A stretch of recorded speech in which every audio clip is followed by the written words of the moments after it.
Bukan gubernur terbodoh, tapi terlicik. Gak bener memang. Ditulis oleh Abu Daeng Al-Makassari di seaword.com. Saat kampanye Pilkada DKI 2017, dengan percaya diri, Anies berkata bahwa Jakarta butuh gubernur baru yang akan melakukan terobosan-terobosan untuk mengatasi persoalan banjir dan macet. Kampanye itu didukung oleh pemujanya yang doyan jualan agama. Ayat dan mayat jadi bahan yang menakut-nakuti warga. Bahkan saking pedenya, Anies berkata, seolah-olah mengkritisi Ahok bahwa Jakarta telah mengambil keputusan yang fatal atau salah. Ternyata terbalik ke Anies, kan pekok. Jelas saja kasus penistaan agama yang dipaksakan pada Ahok adalah mengada-ngada. Katanya bela agama, tapi itu semua demi menjatuhkan Ahok jadi gubernur. Dan bukan rahasia lagi, Ahok mengganggu kepentingan banyak konglomerat. Siapakah dia? Ya, cek and recheck aja. Jelasnya, JK adalah pengusung Anies. Selain JK adalah politisi, beliau adalah pebisnis handal. Politik dan bisnis adalah jalan ninjanya JK. Janji-janji kampanye Anies tak satu pun yang terrealisasi dengan baik. Semua penuh kejanggalan. Tapi, meski demikian, Anies tetap pede dan makin memoles dirinya dengan pencitraan, baik lewat akunnya maupun akun-akun para buzzer pemuja Anies. Ya, yang namanya buzzer rupiah pasti dibayar lah. Rugi dong kalau nggak dibayar. Habis kuota terus muji-muji Anies, kan kadrun. Soal dosa atau tidak masa bodoh, jualan agama sudah memberikan keuntungan duniawi yang melimpah. Bahkan, limpahan banjir yang sangat banyak. Karena banjir adalah berkah. Tak sedikit istilah agama atau sedikit-sedikit sebut-sebut nama Allah. Anies dan gerombolannya pede aja dengan ketidakbecusannya memimpin Jakarta. Jadi jelas sekali, kepemimpinan Anies di DKI bukan buat warga DKI, tapi hanya karena terpaksa meloloskan kepentingan para bohirnya, mengorbankan warga Jakarta demi kepentingan egosentrik para bohir Anies. Banjir dan macet sudah jadi permasalahan yang lama dan sudah dikaji. Maka, solusinya sudah ketemu, tinggal diaplikasikan. Tapi, lagi-lagi Anies tak bergeming dan berharap curah hujan tidak tinggi sehingga tidak terjadi banjir hingga habis masa jabatannya. Namun ternyata, alam berkata jujur bahwa Anies ternyata memang tidak becus memimpin Jakarta. Itu artinya, Anies tidak layak jadi gubernur. Apalagi mau jadi RI 1, makin hancur negara kalau dia diberi jabatan. Jangankan jabatan gubernur, jadi menteri saja dia sudah dipecat. Ini artinya ada yang tidak beres memang. Dan saat jadi gubernur inilah hal yang tak beres itu terbukti dengan sangat jelas sekali. Anies hanya banyak retorika, tidak bisa bekerja dan mengeksekusi program. Justru menghambur-hamburkan uang dengan kegiatan anfaedah. Cat warna-warni, patung senggama, DP Formula E yang batal, dan mungkin masih banyak lagi yang bisa diurai. Jelasnya kerugian warga Jakarta sudah sangat banyak sekali sejak Anies jadi gubernur. Anies adalah kerugian bagi warga Jakarta, bukan hanya orang-orang yang memilihnya, tapi juga warga yang tidak memilihnya. Coba dikalkulasi, berapa banyak mobil yang terendam di Jakarta? Berapa banyak biaya yang akan dikeluarkan untuk biaya perbaikan? Belum lagi rumah yang terendam banjir, banyak perabot yang rusak, penyakit-penyakit makin membahayakan, dan kabarnya bahkan ada yang sampai meninggal dunia. Innalillahi wa inna ilaihi raji'un. Anies tidak pernah mau peduli hal-hal seperti ini. Ia lebih rela datang ke Cipinang yang diklaim tidak banjir lagi, tapi nyatanya malah kebanjiran sampai seukuran dada orang dewasa. Ketahuan bohongnya Anies. Duh, sungguh miris. Gak bener menghabiskan APBD seperti onta minum air. Banyak sekali, tapi hanya dipakai untuk kencingnya sendiri. Seperti onta yang bodoh. Tidak tahu bahwa prioritas utama buat masyarakat Jakarta hanya dua, yaitu atasi banjir dan kemacetan. Selebihnya prioritas kesekian. Kalau memang sudah budek seperti onta, susah memang. Dari sini kita seharusnya sudah sangat sadar dan memahami betul bahwa jabatan yang didapatkan Anies benar-benar politis sadis miris. Jabatan yang didapatkan dari hasil jualan agama hanya memberikan kerusakan yang sangat fatal, lingkungan sosial rusak parah, dan tentunya otak pikiran bisa rusak permanen. Tentu saja bagi para kadrun dan yang memilih Anies karena terdoktrin dengan jualan agama. Maka, jangan harap para kadrun itu mau berubah jadi waras dan menagih janji-janji kampanye Anies. Justru, mereka memuja-mujanya bagaikan pahlawan, pahlawan transportasi, tapi Jakarta macet. Banjir, pahlawan apa? Pahlawan para katron? Atau justru Palalupea kali? WKWK. Pada akhirnya, banyak yang bilang Anies adalah gubernur terbodoh. Sebenarnya, bukan terbodoh lagi, tapi terlicik. Dengan modal retorika ia bisa muter-muter kata dan ngeles sehingga mengulur-ngulur waktu sampai merasa lepas tanggung jawabnya. Anies tahu jabatan gubernur ini sementara, maka dengan pikiran liciknya, ia seolah-olah berkata, ngapain capek-capek urusin banjir dan macet?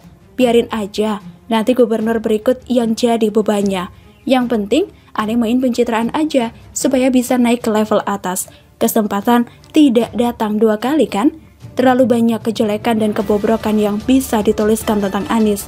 Bahkan, bisa menjadi sebuah buku bestseller. Semoga saja ada ahli yang akan menulis kejelekan dan kebobrokan Anies. Sehingga sejarah mencatat bahwa sepanjang abad ini ada gubernur terbodoh atau gubernur terlicik sepanjang sejarah di DKI. Begitulah kura-kura. Terbongkar terkait banjir Jakarta, Bima Arya sudah ingatkan Anies. Ditulis oleh Mpok Desi di SeaWorld.com, menyalahkan, melempar, dan lepas tangan Anies jagonya. Di dalam segala hal, Anies dipastikan mencari orang lain atau apapun untuk disalahkan. Terkait banjir, Bogor selalu menjadi sasaran empuk untuk disudutkan. Hahaha. Tetapi, tidak kali ini. Karena sekarang Bogor berteriak, "Woi, bukan gua keles."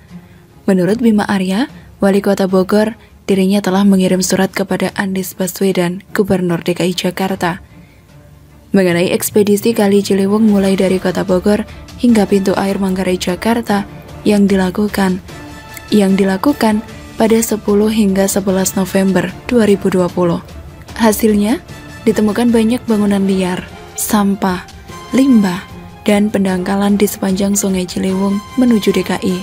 Dalam surat tersebut, kami menyampaikan hasil ekspedisi Ciliwung yang mengusulkan penanganan das Ciliwung tidak bisa dilakukan sendiri-sendiri, tapi harus bersama-sama secara komprehensif dan terintegrasi.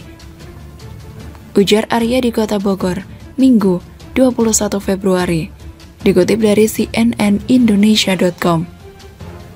Arya juga menambahkan bahwa menurut pemantauannya volume air di Jakarta sudah tinggi dan tergenang banjir sebelum mendapat kiriman air dari hulu. Aliran air dari hulu memang menjadi salah satu penyebab banjir di Jakarta. Tapi, jika tinggi muka air di Bendung Kutalampa siaga 1. Pada Sabtu 20 Januari kemarin, tinggi muka air di Bendung Kutalampa hanya siaga 3. Ujar Bima, dikutip dari cnnindonesia.com. Plak-plak, harusnya Anies mudeng. Logika saja. Di Bogor itu Bendung Kutalampa hanya siaga 3, kawan. Terus, bagaimana caranya kok Jakarta bisa kelelep gara-gara kiriman air dari Bogor? Harusnya Anies ngaca, selama belum masuk penghujan, sudah melakukan apa untuk menangani pencegahan banjir? Apakah mudeng dengan masukan dari Bima Arya bahwa kondisi das Ciliwung perlu diperhatikan? Bukan ketika musim hujan doang, tetapi harus rutin ditertibkan, termasuk hunian di sepanjang Ciliwung. Persoalan banjir di Jakarta, kata dia, tidak bisa diselesaikan sepihak dan dalam waktu singkat, tapi harus bersama dari hulu sampai hilir, dan membutuhkan proses yang tidak sebentar.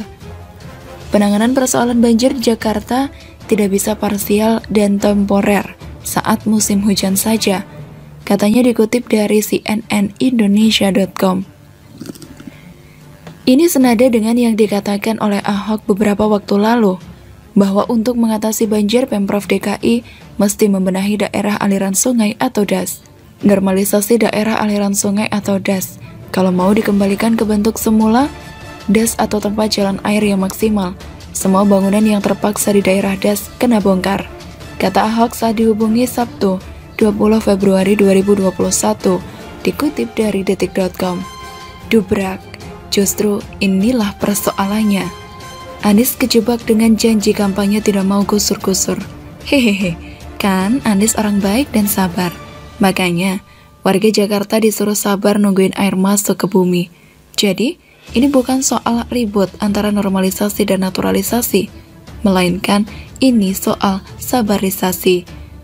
Apes memang warga Jakarta dengan keberadaan Anies sejak 2017, dan masih harus menunggu hingga 2022 supaya terbebas dari kehancuran ini.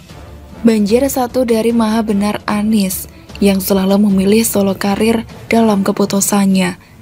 Ambil contoh ketika di awal pandemi, Anies juga dengan seenak udelnya saja mengambil kebijakan seolah dirinya melebihi RI1.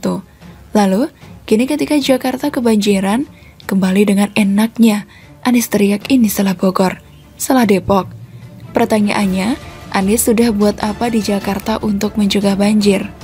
Apakah selama ini Ciliwung sudah ditertibkan? Apakah sudah bersama-sama dengan Bogor dan Depok memikirkan persoalan ini jauh sebelum musim penghujan?